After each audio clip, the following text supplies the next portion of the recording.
تیسری بات یہ ہے انبیاء کی کوالٹی جو اللہ نے ہمیں بتائی ہے کامیاب ہونے کے لیے. زندگی میں کامیاب ہونا ہے تو صرف شکایت کس سے کرو؟ اللہ سے. کمپلیننگ اونلی ٹو اللہ. کیوں؟ حضرت یعقوب علیہ السلام کے بارے میں کیا کہتے ہیں اللہ؟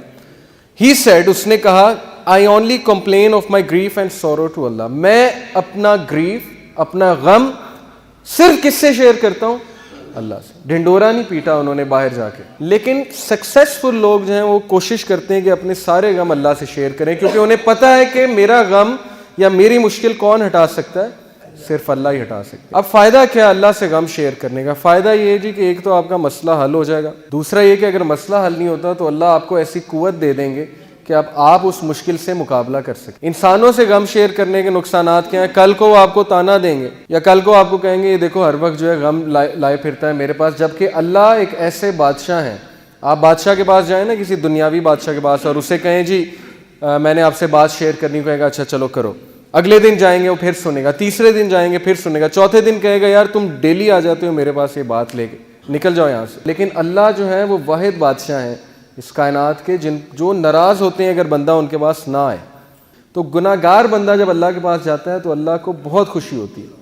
اور شیطان ہمیں کہتا ہے کہ نہیں تیرے گناہ بہت ہیں، تو نے یہ کیا ہے، تو نے وہ کیا ہے. نہیں، یہ بالکل شیطان کا دھوکہ ہے کہ ہمیں اس چیز سے دور کر دے.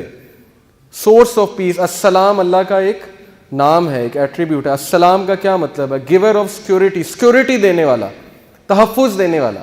شیطان ہمیں تحفظ دینے والے سے دور کر دیتا ہے. اس کے بغیر کوئی تحفظ نہیں ہے اللہ کے بغیر. تو اللہ سے بات کرنا. موسیٰ علیہ السلام کی گفتگو آپ سنیے قرآن میں، سورہ طہ میں ہے کہ موسیٰ علیہ السلام سے اللہ نے پوچھا موسیٰ تمہارے ہاتھ میں کیا ہے؟ موسیٰ نے کہا اللہ میرے ہاتھ میں میرا عصا ہے، اس سے میں بکریاں چراتا ہوں، اس سے میں جھاڑیوں کو پیچھے کرتا ہوں، اس پہ میں ریسٹ کرتا ہوں، اور اس سے میں اور بھی بڑے کام کرتا ہوں. مفسرین یہ کہتے ہیں کہ اس کا مقصد یہ اللہ یہ بتانا چاہتے ہیں انسان کو اس کنورسیشن کے تھرو کہ اللہ کے لیے انسان کی کوئی بھی بات غیر اہم نہیں. کیونکہ موسیٰ کس طرح کی باتیں بتا رہے ہیں، اللہ اس سے میں یہ کرتا ہوں، یہ کرتا ہوں، اور اس سے میں اور بھی بڑے کام کرتا ہوں. اور اللہ آگے سے مسکرا رہے ہوں گے کہ دیکھو میرا بندہ مجھے کس طرح سے بتا رہا ہے. تو اللہ کے لیے کوئی بات ہماری غیر اہم نہیں ہے. اللہ سے بات شیئر کرنے کا فائدہ کیا ہے؟ سورہ طلاق میں اللہ نے وعدہ کیا ہے.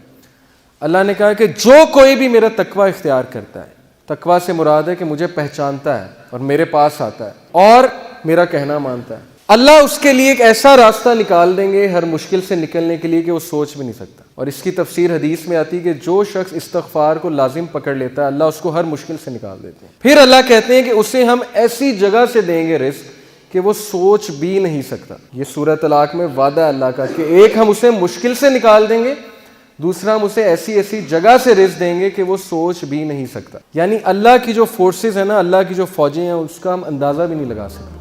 لیکن ہم اس سے بالکل غافل ہیں. شیطان نے ہمیں اس سے غافل کیا. ہم اللہ سے مدد مانگنے کی بجائے ہم دوسروں کے پاس بھاگتے ہیں.